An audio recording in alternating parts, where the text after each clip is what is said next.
Hello नमस्कार दोस्तों, स्वागत है इंफॉर्मेटिव वीडियो में। मंगोलिया वाले एपिसोड में बताया था कि जो संबाला सुपर स्ट्रक्चर है वो अर्थ का स्पिरिचुअल सेंटर है और इसके बारे में एक अलग से वीडियो ज़रूर आएगा। आ गया ये वीडियो। अगर आप में से किसी ने मंगोलिया वाला एपिसोड नहीं देखा है तो वीडियो के अंत में उसका लिंक है, ज़रूर देखें। आइए जान लेते हैं कि ये जो स्पिरिचुअल सेंटर है संबाला सुपर स्ट्रक्चर वो मौजूद कहाँ पे है। मंगोलिया में एक शहर है, सबसे बड़ा शहर जो बताया था उलानबातर। उलानबातर से कुछ 100 किलोमीटर दूर एक और शहर है जो कि गोबी डेजर्ट में मौजूद है, जिसका नाम है दोर्नोगोवी। दोर्नोगोवी का कैपिटल जो है सेनसांद है और सेनसांद से 40 किलोमीटर के लगभग दूरी पर एक मॉन्स्ट्री मौजूद है जिसका नाम है खामर मॉन्स्ट्री।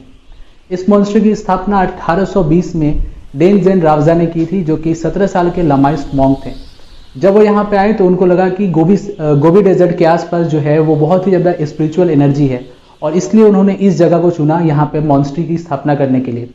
18th सेंचुरी में डेनजेन रावजा को लगता था कि जो एजुकेशन सिस्टम है मंगोलिया में वो ठीक नहीं है, लोग उससे इनलाइटमेंट नहीं मिल रहा है, तो इसीलिए उन्होंने यहाँ पे मॉन्स्ट्री की स्थापना की, जहाँ पे उन्होंने library, school, education, music, singing सब चीज़ की व्यवस्था की। आज भी यहाँ पे जो है कम से कम 80 टेम्पल्स हैं और 5000 मॉन्क जो है यहाँ पे इस टेम्पल्स में मिलते हैं।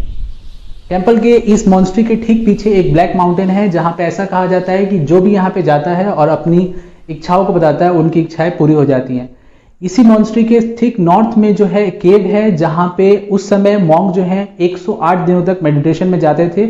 108 जो है लकी नंबर माना जाता है बुद्धिज्म में, और मॉन्क लोग का ऐसा मानना था कि इस मेडिटेशन के बाद वो सीधे इनलाइटमेंट की प्राप्ति करते हैं और इस जगह पे आत्मा का जो मिलन परमात्मा से है बहुत जल्दी हो जाता है। पर आया एक ऐसा फेज 1937 में जहां पे सोवियत यूनियन को ऐसा लगा कि ये जो लोग अगर इनलाइटमेंट हो जाएंगे तो इनलाइटेंड लोग हमेशा ही राजनीति के बीच में आते हैं। जब लोग इनलाइटेंड हो जाएंगे तो राजनीति का जो प्रोपेगेंडा है वो फैल नहीं पाएगा, इसलिए सोवियत यूनियन ने यहाँ पे अपने स्पेशल एजेंट के द्वारा इसमें जो मॉन्स्ट्री है वहां पे अड़ंगा लगाने की कोशिश की और 1937 में एक मैसेकर हुआ जहां पे लगभग 30,000 मॉन्क का पब्लिक एग्जीक्यूशन कर दिया गया और खामर मॉन्स्ट्री को पूरी तरह से जला दिया गया। जैसे कजाकिस्तान वाले एपिसोड में बताया था कि जब रशिया खुद तंग आ जाता है जितना एक्सप्लॉइट कर सके किसी कंट्री को, उसके बाद वो खुद ही इंडिपेंडेंस दे देता है। जैसे 1991 में कजाकिस्तान को रशिया ने इंडिपेंडेंट स्टेट घोषित कर दिया, उसी तरह से 1919 में मंगोलिया में भी एक रेवोल्यूशन हुआ। उसके बाद रशिया को ऐसा लगा कि पॉलिटिकल दबाव बना के मंगोलिया पर कब्जा करके रखना सही नहीं है, वो और भी तरीके हैं जिससे वो मंगोलिया पे कंट्रोल रख सकते हैं और उन्होंने मंगोलिया को एक इंडिपेंडेंट स्टेट घोषित कर दिया। और तब से ये खामर मॉन्स्ट्री जो है डेवलपमेंट की स्टेज पे है, रिकंस्ट्रक्शन हो रहा है जो कि आज भी चल रहा है। अब जान लेते हैं कि ये इसमें मिस्ट्री और रहस्य क्या है। द संबाला स्टूपा स्ट्रक्चर एक्चुअली में ये एक काल्पनिक नाम है, संबाला काल्पनिक सिटी है। एक्चुअली में इसका नाम जो है वो खामर मॉन्स्ट्री ही है।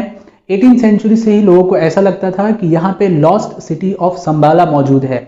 इसी मॉन्स्ट्री के आसपास एक ऐसा पोर्टल है, एक ऐसा दरवाजा है जो ये लॉस्ट सिटी ऑफ संबाला में लोगों को लेके जा सकता है।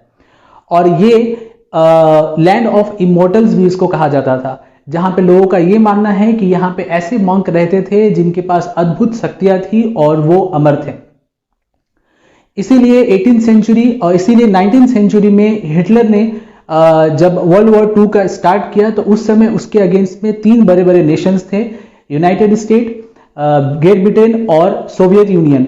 इनको हराना हिटलर को अकेले जो है असंभव हो रहा था, इसीलिए हिटलर किसी ऐसी शक्ति के तलाश में था ताकि वो इन तीनों देशों को मात दे सके और अपने प्रोपेगेंडा को फैला सके।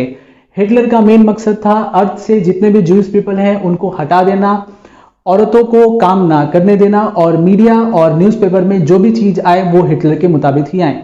द लॉस्ट सिटी ऑफ संबाला का एक मिस्ट्री ये भी है कि बुद्धिज्म पुराना धर्म नहीं है, ये एक नया धर्म जो कि 13th सेंचुरी से स्टार्ट हुआ। इसके जो भी रिलीजियस स्क्रिप्चर हैं उसमें व्हील ऑफ टाइम यानी काल चक्र तंत्र में ये कहा गया है कि गौतम बुद्ध का कलयुग अवतार जो होगा वो संबाला शहर में ही होगा और जो आएंगे वो कलयुग में लोगों का उद्धार करेंगे और नए युग का प्रारंभ करेंगे। विष्णु पुराण में भी ये वर्णन है कि कल की जो विष्णु के कलयुग अवतार हैं उनका जन्म भी संबाला सिटी में ही होगा और यहाँ से वो सभ्यता का उद्धार करेंगे और सतयुग का प्रारंभ होगा। एक और इंटरेस्टिंग मिस्ट्री है संबाला में। संबाला की मिस्ट्री को जानने के लिए 18th सेंचुरी से वैज्ञानिक, रिसर्चर्स, विशेषज्ञ और हिटलर के इतिहासकारों के अनुसार हिटलर के विशेषज्ञ भी यहाँ पे आए थे रिसर्च करने के लिए, पर सोवियत यूनियन के सीक्रेट सर्विस के एजेंट जो है ये रिसर्च कभी पूरा नहीं होने देते हैं। वो एज अ सिविलियन वहां पे मौजूद रहते हैं। वो भी उसी की तलाश में है, द लॉस्ट सिटी ऑफ संबाला। लोगों का ये भी मानना है कि संबाला सिटी जो है वो इंटर डायमेंशनल ट्रैवल के लिए एक पोर्टल खोल देता है। मतलब इस एक दरवाजे का काम करता है, इस शहर से होते हुए आप दूसरे डायमेंशन में जा सकते हैं। डायमेंशन में ट्रैवल करने का मतलब क्या होता है कि आइंस्टाइन ने कहा था कि टाइम जो है एक इल्यूजन है, मतलब वर्तमान, प्रेजेंट, पास्ट और फ्यूचर सब एक साथ ही हो रहा है। इस समय में मैं यहाँ मौजूद हूँ और आप जो है यहाँ पे आप वीडियो देख रहे हैं, पर पास्ट और फ्यूचर में एक पर्टिकुलर टाइम में आप यहाँ पे होंगे या आप यहाँ पे थे। तो ये सारे डायमेंशन और सारे टाइम एक साथ ही चल रहे हैं। और इस संबाला सिटी एक डोरवे प्रोवाइड करती है कि आप एक डायमेंशन से दूसरे डायमेंशन में चले जाएंगे, यानी अगर कहे तो एक टाइम मशीन की तरह काम करती है। इसीलिए हिटलर के विशेषज्ञ यहाँ पे आके इस पावर को हार्नेस करने की कोशिश कर रहे थे। संबाला नाम बहुत ही इंपॉर्टेंट है, बहुत ही लोगों ने अभी बताया, इतिहासकार और रिसर्चर्स 18वीं सेंचुरी से ही यहाँ आते रहे हैं। और एक चीज और इम्पोर्टेंट है कि ये बुद्धिस्ट मॉन्क के लिए और जो लोग बुद्धिज्म को फॉलो करते हैं उनके लिए तीर्थ स्थल है। वो यहाँ पे आते हैं ब्लैक माउंटेन की वजह से अपनी इच्छाओं को पूरा करने के लिए, और जो मॉन्क जो है एनलाइटमेंट की तलाश में है वो यहाँ पे आते हैं मेडिटेशन करने के लिए। और ये संबाला इतना फेमस है रिसर्चर्स के बीच में कि वेस्टर्न सिविलाइजेशन और वेस्टर्न पॉप कल्चर में इस पे बहुत सारे सॉन्ग्स बने हुए हैं, बहुत सारे मूवीज में इसका जिक्र किया गया है। Even the lost city of Shambhala book भी है जिसको आप पढ़ सकते हैं अगर आपको डिटेल में जानना है तो। कुछ रिसेंट मूवीज का नाम बताता हूं जिसमें संबाला की चर्चा की गई है। डॉक्टर स्ट्रेंज में एक सीन जहां पे डॉक्टर स्ट्रेंज वाईफाई का पासवर्ड मांगते हैं, तो वाईफाई का पासवर्ड जो है वो संबाला रखा जाता है। इंडिया में लिटिल सिंघम एक एनिमेटेड मूवी बनाई गई है जहां पे संबाला, जम्बाला, असुरा को दिखाया गया है।